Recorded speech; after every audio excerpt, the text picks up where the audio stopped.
So there are two things that the Walt Disney Company did that served as earworms for a lot of Disney critics out there. You had the Power of Many song with the Acolyte series back in the summer of 2024, and now you have Whistle While You Work with Snow White 2025. This is Mike Zero. Subscribe if you're new and like this video to see future updates. You can also follow me at Mike01. I thank you also very much for the great and kind support.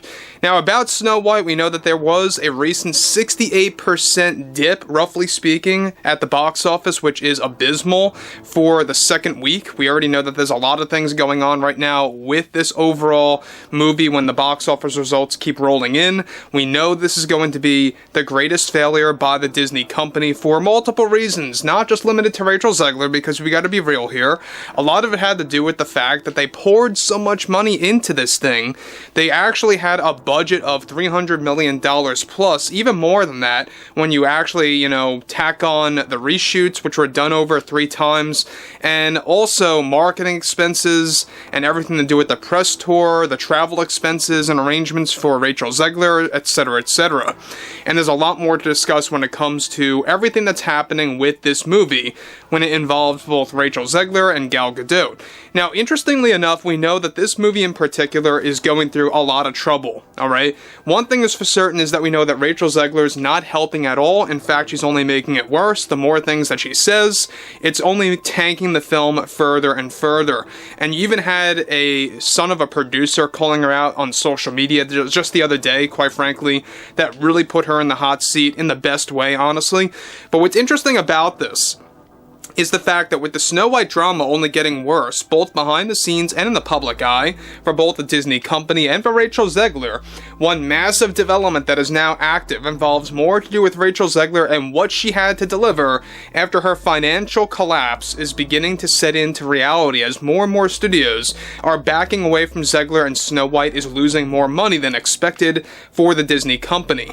Now, Zegler delivered the following. I think the number one growing issue in this business is fandom culture and a toxic male demographic, It's something that I think many of these studios and productions need to tackle in order to have a successful build-up to their project. But I think more often now, you are beginning to see their working career as an actress diminish when you don't meet certain expectations and when you don't provide them certain demands on a film. I think it's just ridiculous when you have so many studios in this modern era falling for loud criticism and false criticism, and how they refuse to listen to the silent majority out there that obviously is afraid to speak their mind in fear of being put on the spot and embarrassing themselves. And that's not how being a fan should be or look like. It's just awful. We aren't dealing with fair critics anymore. We are dealing with phony fans that project their issues onto society. I think the main reason why there are some out there with such loud voices against Snow White is that we are still dealing with the same toxic male demographic. The same loud group that I fear have children of their own that are sending the wrong message of what it means to be a woman and a powerful leader, because that's what this film represents. We had to do something unique to finally change what Snow White 1937 offered. Again, guys, there she goes, really just devaluing Snow White 1937, saying how they had to do something different because just for, no reason at all. They just had to move on from that. In reality, we all know the answer. They didn't want a prince in this movie. They didn't want a heroic male figure at prince, level or at prince status, so to speak. They had to bring him down to becoming more of a thief, a bandit, a outlaw, if you will, that falls in love with Snow White, but isn't necessarily a prince at all. There's always some kind of, catch when it comes to Disney. Anything, whether it's Star Wars, Marvel, a Disney live-action remake, what they have planned for the upcoming Pirates of the Caribbean movies, there's always a little catch in their movies that make you roll your eyes and just say, why do you really have to go through with that, right? But moving onwards, she goes on to conclude further, that was just out of date and not in style for 2025. And I stand by my opinion with no regrets. We need to step away from what's in pop culture and focus on the new era of what it means to be a woman and how empowering a female can be in these stories.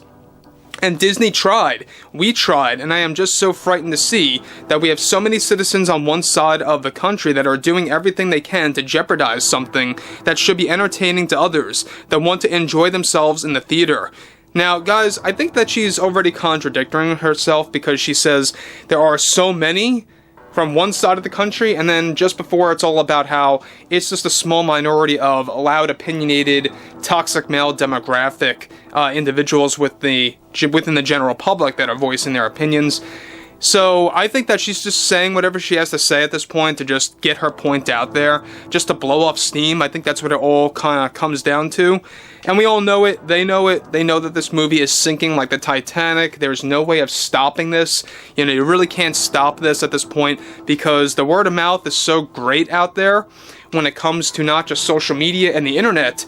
Snow White is everywhere, even in the mainstream media. Alright? Even the media that once protected Disney, they're even beginning to actually question Disney now, and they're even beginning to turn on Disney. And that's when you know that this movie is just a bad movie. All agendas aside, let me just speak the truth here. All agendas aside, let's not even talk about DEI here for a second, because we gotta take a break for that for like 30 seconds. This is just a terrible movie, I promise you that. Across the board, the writing, the directing, the acting, the producing, the cinematography of all things is like a fever dream, it's that bad. It really makes you feel like you woke out of a nightmare once you actually get out of this thing.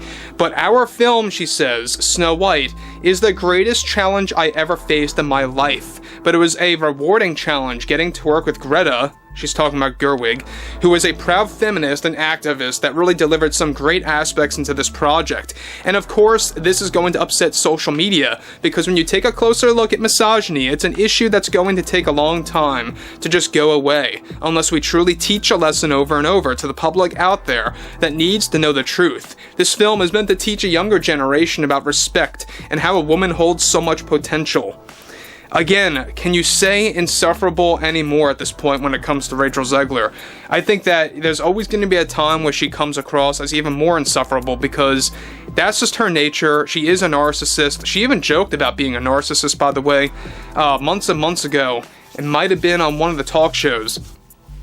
But this really does fit the profile of a narcissistic person, one that is so self-absorbed, one that cannot take criticism is a major big sign. If you cannot take criticism at all, and you have to just double down on your agenda, and you have to point the finger at people for having criticism, that's another shred of narcissism. And it really shows, and it's not a good image for the Disney company, it's not a good image for this movie most certainly, it is driving families away.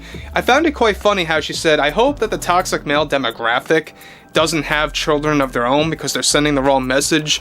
She's translating toxic males, quote unquote, to actual, men that have wives or girlfriends or those that have children that want to see Snow White or are raising their children. She's basically translating that to them having a toxic personality, when in reality, look, they're just protecting what they think is common sense. They just want common sense in these movies. Everyone just wants that. Common sense, as far as I see things, is the most important thing in pop culture, the most important thing in the entertainment industry, whether it's film, television, music, video games, everything. Common sense needs to stay in play, and you have those out there like Zegler that don't want any of that.